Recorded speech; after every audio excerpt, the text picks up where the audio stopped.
Welcome to Breaking Initiative. Don't forget to like and subscribe down below. That would be great. We're also on Apple Podcasts, Spotify, and maybe some other podcast form. If they steal from those, they might do that. I don't know. Anyways, my name is Brent. And I'm Rob. This is the show where we break down our own tips and tricks to give you the most out of your tabletop games. We bring you news from around the web and the community. Sorry, hold on. Dang it. Brett, What? I don't think I can play tonight. I might have to go home. Why? Abby, my wife, she's told me to tell you April Fools! Yes! Yes, it's not actually April Fools, so it's easier to get you. Yeah. It'll be April Fools when this video posts. It's genius. Man, you made me poo a little. We're gonna play D&D after this recording session we're doing. Like, actually play. You can't watch though. This is just We're just gonna not record that. And it would be so bad because, like, I send the invite out to so many people, and only so many people responded. Like, at one point, we might only have 2 people tonight playing. Right. Yeah. To where I'm like, that would suck. But what would be a great sequitur from that into what we're going to talk about, which is the perfect topic for April Fool's Day. Yes. That is being a dirty, filthy, scumbag, disgusting, humanity lowest form. Yes. Cheater. Yes. You cheating. Enough said. Enough said. Oh my gosh. So why do you think we would even be talking about cheating in a game that has books, lots of books with rules in it that we're all coming together and agreeing to play this game, and maybe a player or DM fudges something a little bit. Listen, you got 2 realms. You got the idea of fudging for fudging's sake, and we can talk about that. I love fudge. And then you have just straight up cheating. Like, I rolled this number, but I'm going to tell the DM a different number. That is a no-no. And I feel like it's a lot easier to do on, like, Zoom, and you're playing online. Oh, yes. Where if the DM actually allows you to roll, which I am that, like whenever I play with people, like, if you want to do digital dice, that's fine. If you want to do... But DM, I bought these really nice dice. I have to use them. I'm not going to buy some digital dice or something, and it's all going to waste. No, I'll just trust you. Fool. Foolish man.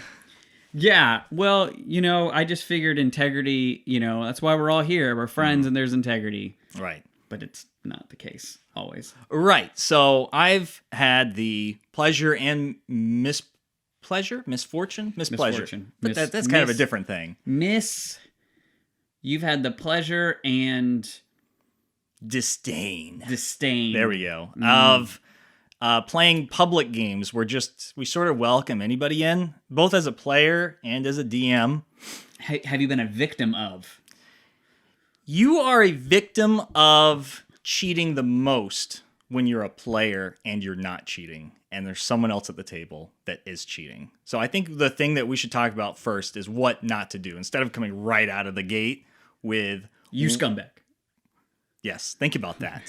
Sit down and think about that and look in a mirror and reflect on what we're about to talk about. You know who you are.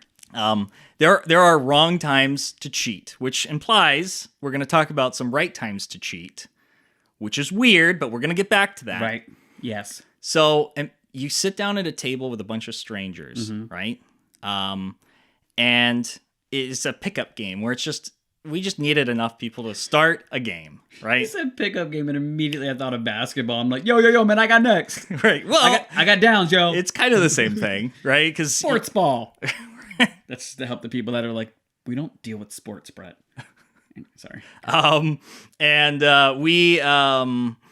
We just kind of get all sorts of different kinds of people, and something that comes with playing with people that you haven't known for a while is you can't really trust them. But there has to be But you kind of also have, like, you have to start with, like, trusting them. You do. You have to start with... You can't just go right out of the gate and assume everyone else is cheating. First of all, because everyone's going to think you're the one that's cheating. That's just how it works in life. If you're a DM. If you come right... No, if there's another player, and you just come right out of the gate, and every time somebody gets, like, 2 good rolls, like, back-to-back, and you're like, you're cheating. Let me see your dice. Let me see your dice. You know? People are going to want to start looking at your dice, because that's very suspicious. Is that a quote? Because you literally sounded like you were 15 years younger. You sounded like, you're cheating! Like, that was really good. Yeah, I was either mimicking myself or someone I heard. Yes, it's just like ringing in my head. I remember thinking, there's no way this person got 3 critical, like 3 20s in one night. 3 criticals in one night? 3 criticals in one night. That's possible. It's unlikely. I mean, it's all possible. Especially if I'm rolling terribly and he has this thing with like a little box that he's rolling in and he's like, yes, critical, and picks it up right away, you know. No. Whoa, starting to get suspicious. Yes. But this isn't to tell you how to spot cheating. You just kind of, you know, it's a good rule of thumb to have it so that at least a couple people can see the roll first, especially the DM if you're sitting close enough for the DM to see you. So that there's that shared responsibility for trust in the world, or else it all kind of metaphorically crumbles down. These rules are in place to support this tabletop game so that all these people can come together for whatever reason it is, escapism from their, you know, terrible job, or because they love fantasy, or because they had this great idea, or they just like killing things. Right. Or, you know, they just want to get enveloped in this world and swept away and make some friends. And this is the only place they can come to do that. And you kind of ruin that if you are the kind of person that is going to come to one of these games and just because you're getting a little butthurt about not getting the rolls you want, you're going to say, even if it's like, oh, it was a 7, it was a 9. You know, I rolled a 9. Or it was a 6 and you say it's a 9 or something like that. You know, maybe somebody saw it and didn't quite catch it. Yeah. Even stuff like that, it will create a distrust, and then the believability, the suspension of, that's the word I've been struggling to think of, the suspension of disbelief falls apart. Yeah. So don't do that.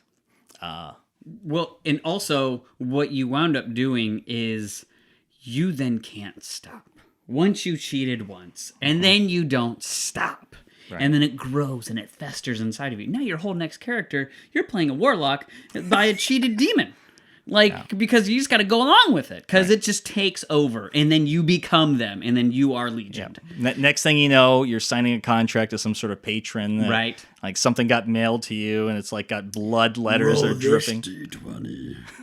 And it's like half melted down to where like the 1 is on the bottom. Or the, It's just like, wait, this is clearly lopsided. Right. Yeah. Let's just talk about the reasons why to cheat.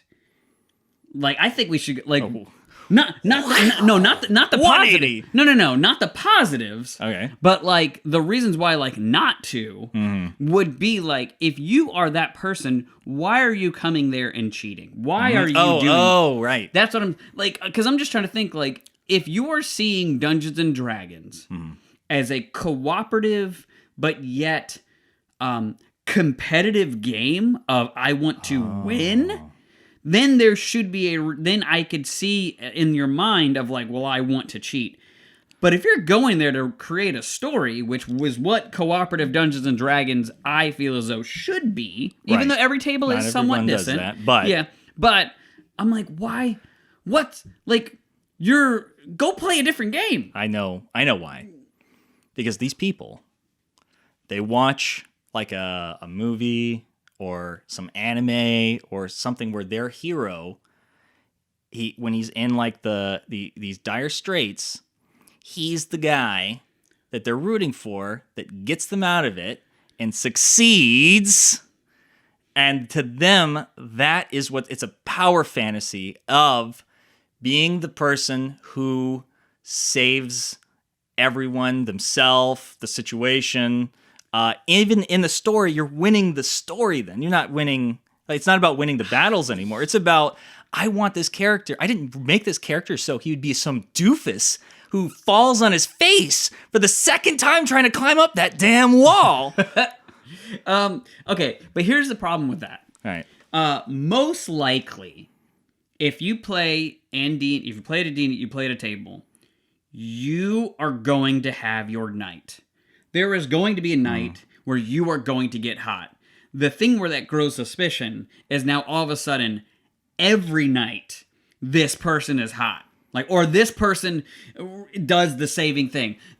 You're stealing away. Like, you're just making it dumb. Like, you're making it dumb. You know, like, I don't know. It does kind of baffle me. There's a little bit of a frustration coming in where I'm like, the reasonings for it just don't outbalance, like, why? Because, to be honest with you, when you have that time where it was the dire roll, and then you roll, and then you succeed, and it happens once, maybe twice a campaign, where it's like you're the focus, and man, you really pulled him out there.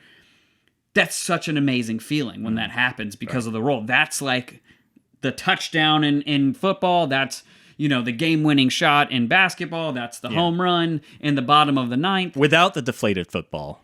Without the deflated football. You know, that's where, like, that feeling of, like, oh, that was amazing. When you're cheating, you steal from that. You steal from that moment. You steal from the other people's moment. You don't let other people, like, actually come away for the win. Also, you don't let the story unfold, and the idea that death and failure is a bad thing. Like, death and failure are one of the most memorable times, right, in a D&D session. And I think you hit it. It's robbery. That's really it. You're stealing from the DM. You're stealing from the other players.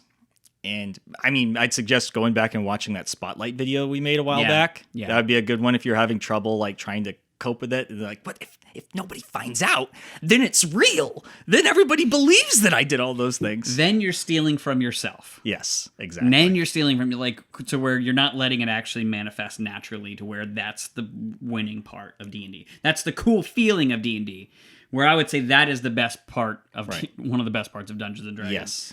You're missing out. You're missing out. Yeah. So why don't we talk about why to cheat? Okay. Like the real reasons, the good cheating. Yes. Oh man. So there's it's really complicated here. So stick with me.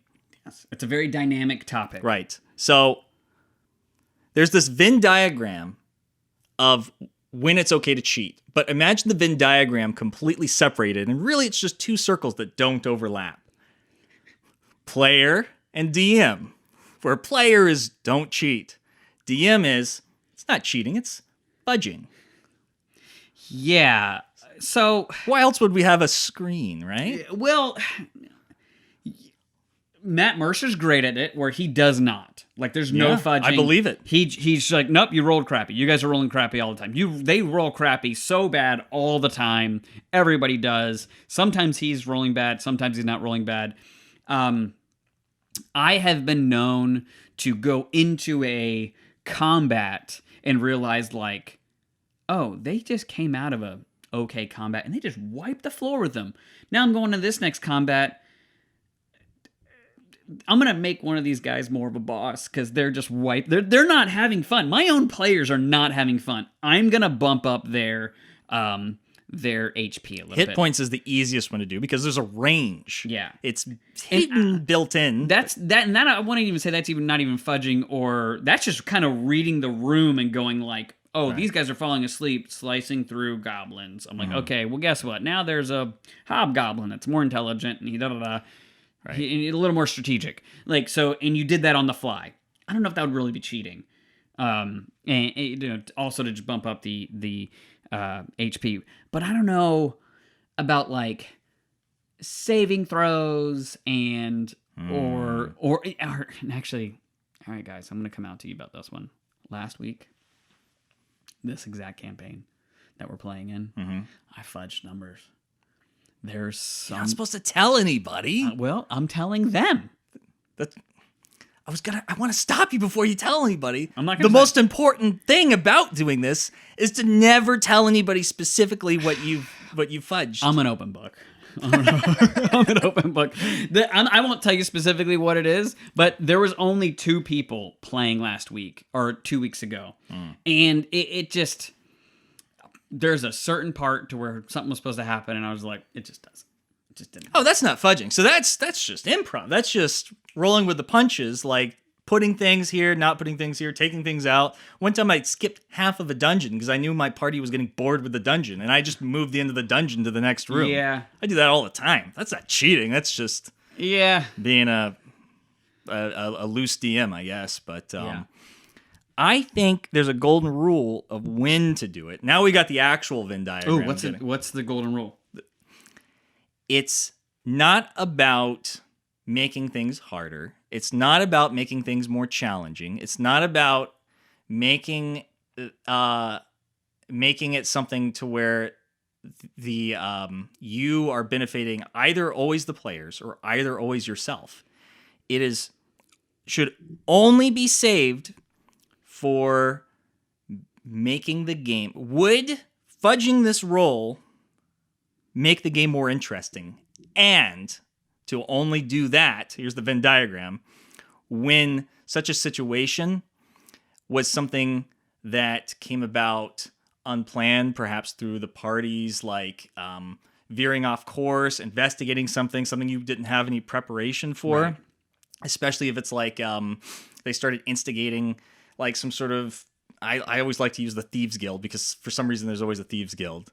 And that wasn't part of the campaign. You were saving that for later, and now they're starting to like ask questions about it. You know, this guy looked kind of suspicious from the last mission. We thought about it. Now we're gonna actually go do this instead of going to the dungeon first. And the reason for that is you should at least stick to what you had planned for your mission, moving things around like we were talking about a second ago to keep it interesting. But if they really succeed at what you had planned, it's almost disingenuous in and of itself to, and in my, at least this is my own personal philosophy, to, let's say that fight was too easy. And then you say, well, that was actually an illusion, which would be really corny as hell. But that was a clone of the main villain that you just killed. That you weren't supposed to kill until like the end of the first arc of the story. No, but it's hard to even really quantify this because it really depends on the campaign. But I say it really comes down to, would it make it more interesting though in the end? And even if it is stuff you planned, like for instance the HP stuff. Yeah. I avoid doing it with saving throws against the player's hits because that will always make it less interesting if the player misses somebody.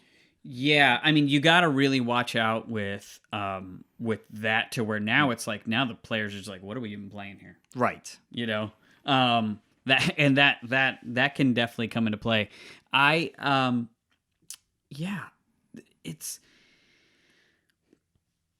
It's hard. I want to just be somebody that just never deals with it and is like, no, we just take it as you go. But I think there is something too, even as the DM, who finds that golden rule of the time for the story to be, that is still what we think will be ideal. We still don't know what the next roles are going to be after that. So we're like thinking, we're trying to play the table. What's going to help? What's going to be okay? I mean, man, somebody comes in and they're like super sad over the day and they're like, man, I just want to sit down and play some D&D.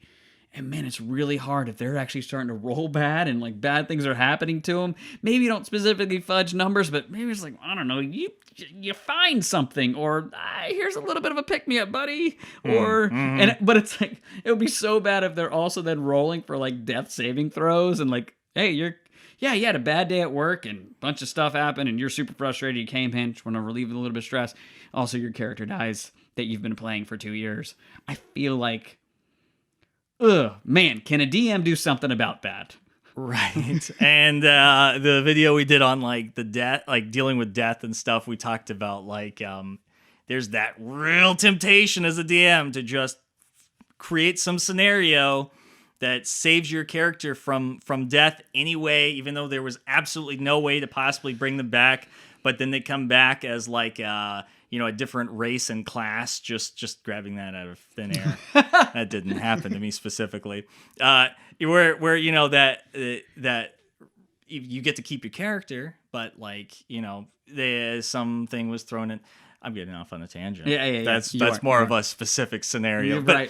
I'm sorry. So my point being, avoid fudging that part to where you just bring him back, unless maybe it was really, really early on. Like give him a little. What's that? Deus Ex Machina, right? Yeah. Where they're just like maybe never do it more than once, or like the first mission or something like that. But yeah, I would really avoid undoing death with something that was out of the control of the players. Probably even well, and in heck, we always bring this up. Going back to a session 0 with the DM, like a DM kind of going like, "Hey guys, we're all okay with death here. We're all gonna do this." So, and then for the DM to kind of mentally go like, "All right, there is no need to struggle with the idea of death. I know things might be hard, but we all kind of have an agreement here." Because that, I think, is part of the struggle with sometimes a DM. Not every DM. Some DMs are like, "Yeah, no, I do TPKs all the time. It feels good. It feeds me. That's how I sleep at night." But other DMs, like myself, I feel like I have to prepare them. Like, guys, I really don't want to feel like I have to play. I want to play to the dice. Right. I don't want to even play to my own story. I want to play to the dice. That's the goal that I want to have. And so if there's any kind of cheating involved, then it's like we're missing out on those like really cool moments. Not cheating, fudging. Fudging. Yes. Fudging. Yeah. Not cheating. Cheating's bad. Cheating's bad. Fudging for a DM, it's not cheating. But we might be, because we're making an entire video about this, we could be conveying the wrong impression here. What's the wrong impression? That this is something you should be doing constantly throughout the entire mission. No. Which absolutely... The whole campaign... Don't do that. No.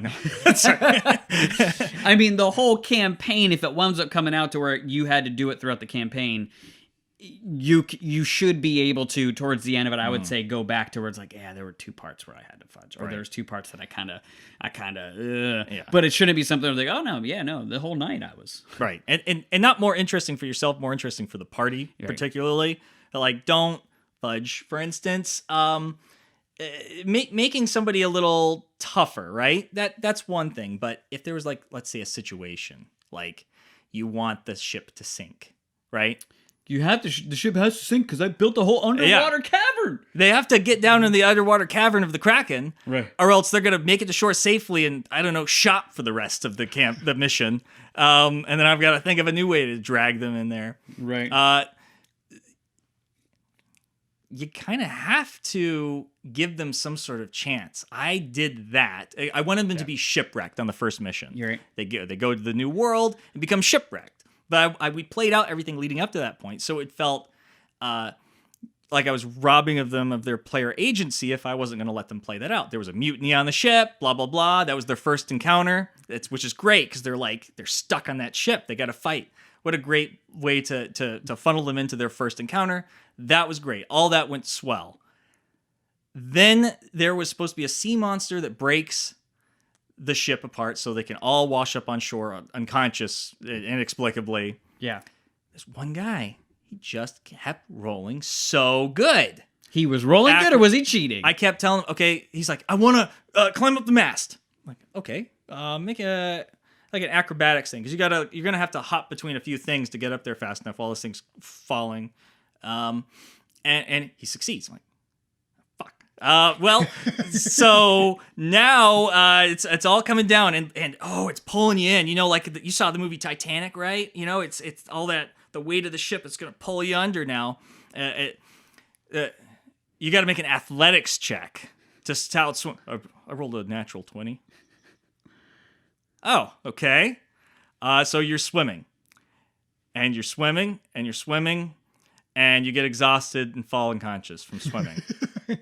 You did it because there was no land, and I was like, okay, that wasn't interesting. Like, and I wonder if that would have been the perfect point to fudge something, and I didn't do it back then. Yeah. And I could have made him fail that just to move things along a little bit. I mean, maybe you could have thrown the like a tentacle back up to kind of bring him back down. Yeah, that or was something. Oh, yeah. So he could have been rewarded by actually seeing what brought the ship down, unlike everybody else. Mm-hmm. That would have been great. I was just so butthurt about not getting my way with my railroaded thing, but that's really what should have happened. Oh, your reward is now there's a kraken you're fighting. And then he gets knocked out and someone brings him back to life on shore or something, like some wandering cleric. That's some good Deus Ex Machina, because, whoa, the story's been launched in that direction now. Yeah. I think there's a campaign that's like that kind of goes into this is a completely different topic, but just starting with almost like creatures that are way beyond your level, and how does the characters get through that? We should talk about that at one point. That's a good point. Yeah, because where it's like they just know, like, and it's like a hard balance. Like when we saw, or you weren't there, but when we saw Strahd in the very beginning of the campaign, it was like, okay, what? We can't fight him. Obviously, he's on the front of the book. Like, it's a very common trope is to put the big bad up front, mission 1 in the campaign, to monologue something, and the party is supposed to. The DM always plans this for the party to just know that he's no match. But like, if they're putting themselves in the players' like heads, this guy, he's out in the open. Yeah. We know he's the bad guy because, well, he's telling us. I gotta say, I think there should be we need to think about a mentality as a DM to also, like, we want to roll dice. Mm-hmm.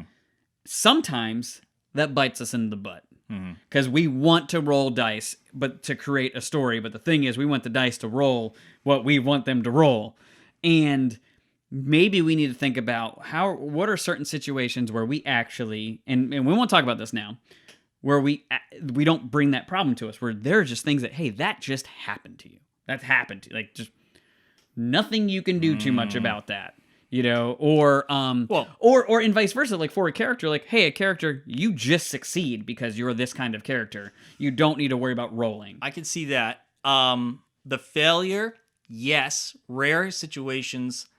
This is something I've debated back and forth with people on. Should you make somebody roll for something that if they rolled a 20 on a skill check, which doesn't mean you automatically succeed. Does not. Combined with their bonus, if that is not enough to meet the DC, why are you making them roll? Right. Right. But a lot of people do. It's hard. It's hard for me to see people that don't do natural 20s as automatic successes. Right, because that's why I always make them automatically succeed, because I wouldn't have asked you to roll if your highest possible roll wouldn't have succeeded. Right. Yeah. Right. And that is the thing. But anyways, a little bit off track. Not necessarily, because you can be tempted to fudge that stuff, and they roll that. Okay. Yeah. We'll bring it back. It's all bringing it back. We're not venting or anything like that. All right, you want to wrap it up? Yeah, I would say my biggest suggestion to stop you from doing it too much. It's something I started doing in my last campaign when I DM'd. I would save it for 1. I call it the DM's secret rule of cool, where I would only pick. I have 1 time the whole mission, and each mission, whole campaign. No, not the whole campaign. Each mission and I don't have to use it, and I usually didn't. If something was happening that was just going to make the campaign just a little more boring, like they wanted to catch like this bull that they've been chasing for a while, and then, they just don't catch it because it ran away. That's just kind of boring and a letdown. I use it. He caught it. Everybody, now we're taming it and stuff. We're pulling it back, and this legendary bull or whatever. Yeah. Those kinds of things that, as long as it progresses the campaign forward, makes them feel like some story is moving forward, just try to put some sort of limit on yourself. Could even be less than once per mission. Yeah. Once per story arc. Once per campaign. Yeah. Yeah. All right. I think we're good. Okay, guys, This was great.